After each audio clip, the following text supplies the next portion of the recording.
This video shows 3 Excel features you might be missing out on. So Excel can be somewhat of an intimidating tool if you haven't used it in the past. A lot of people find it overwhelming because it does so many things, but there's a lot of things that it does that are easy and everyday that you could do. You can track what you've purchased, track things you sell, do planning, all kinds of different things. You can assign things to different people. It does a ton of million different like tracking and organizational things. So I'm going to show you one of the things you might not know you can do, and that is to when you search in Excel, normally I'm going to hit Control F on my keyboard and I'm going to paste something in. So if I just click find this, it's going to say it has nothing. And what you don't realize in the background, because you haven't clicked on options, and this is how it defaults, is it's only looking in this sheet. So each one of these tabs is considered a sheet inside of a workbook. But what you can do is you can hit this drop down arrow and click Workbook and say find all, and boom, there's the answer to what I'm looking for. So one thing you may never notice, if you hadn't clicked options, you would never know that when you're searching, you're really only searching, unless you've changed it, you're only searching by default in a sheet. So a single sheet. That oftentimes, if you're using more than one, doesn't really help you. And even if you only had one sheet, selecting workbook doesn't work against you. So it's always a good idea to say workbook, because you might be looking for something like, if I'm say that I tracked in here everything I bought every year for taxes or something like that. Well, I might not remember when I bought my couch. So if I have to click on every single one of these tabs and say, did I buy it here? Is it here? Is it here? Is it here? That's really annoying and really tedious, and it's a waste of time. So the best way to do it is to click on under the within, click on workbook, and then do your search. And I did find all. You can do find next, and it'll go one at a time. But either way, once it finds them, you can click on these little links and it'll take you right to it. So that's a really cool way you can use search that you might not know about. The second thing I want to show you is how to do filters. So I'm going to right click here on this, and then I'm going to say filter by sales values. And then from here, all my data disappears because I haven't selected anything to filter, right? So everything's filtered out.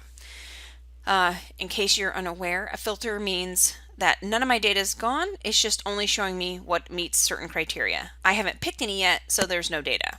So if I go in here and I say, okay, I want to know everything I bought from D&H this year, I can click on the D&H. So I clicked on the filter, click on whichever one of these I want to, and you can see that they're checkboxes. You can select any or none, say okay, and then here's all the results.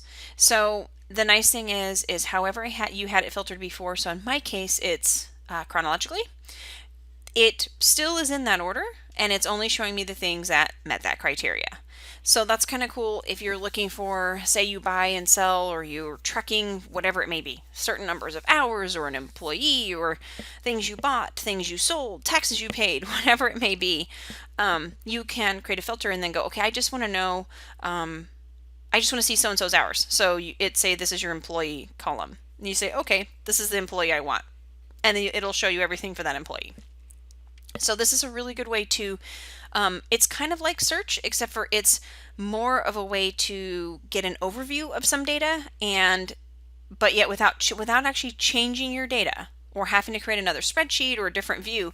It's a quick way to access certain aspects of your data. So it's a really easy, quick way to change the way your data looks, but yet without actually changing your data or messing up or deleting any of your data, which is important. If you want to get rid of that, you can always just click the filter button up here, which is under the data tab, and that's gone. And now all your data is back. So that's a nice thing.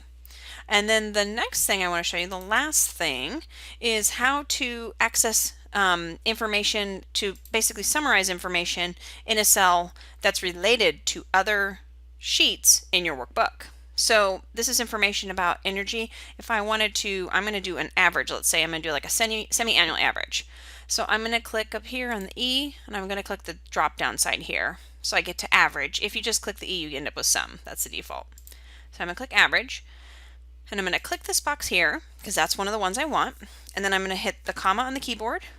I'm going to press the next sheet, grab that same number for that month, comma, and I'm going to continue this until I get the first 6 months. So now I'm at 3, same thing, sheet, comma. Actually, sheet, select the data, then comma. And last one, select the data. Okay, and then I'm going to hit enter.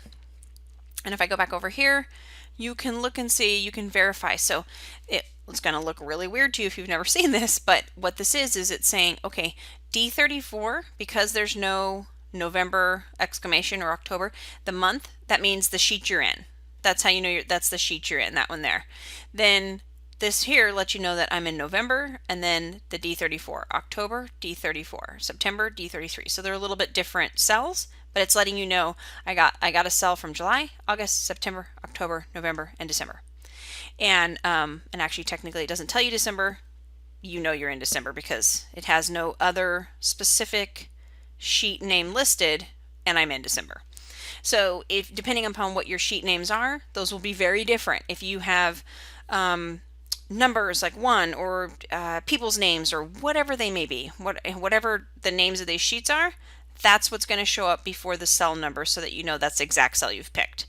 Once I hit enter, it actually calculated the formula. So those 6 numbers, the average usage per day, because the numbers that I've selected were averaging the month, so I just averaged those months, is 139.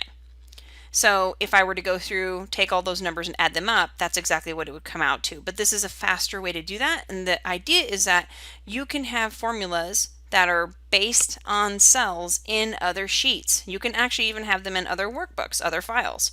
That's a little bit more complicated just because you have to open other files, etc. But you can do that as well. So this is just a really cool way to know that you don't, the thing that can become overwhelming about a spreadsheet is sometimes if you have too many columns at the top, it's hard to get an overview of your data because you can't fit it into a single screen. So when it doesn't fit nicely into this screen, it becomes a little less user-friendly and a little less efficient. So I always try to break down my data into small little sections that are easy to see at a glance. And then if I need to do a formula that with all that data, it's easy peasy. You just saw me do it. You just have to click, start whatever formula you want to do, and then click in the cells and grab whatever data pertains to that formula, and then it'll work every time. As long as you do the order of operations right and you select the right data, it'll work. It'll always work, but you might get the wrong data if you do the wrong order of operations or the wrong cells, right? Just like any mathematical problem. But this is one cool way and one cool feature that a lot of people don't realize. It's kind of like the search where you can search amongst the entire workbook. Many people don't realize your formulas can cross different sheets of the same workbook. So that's the last Excel feature that you might be missing out on. Hopefully you'll start using it.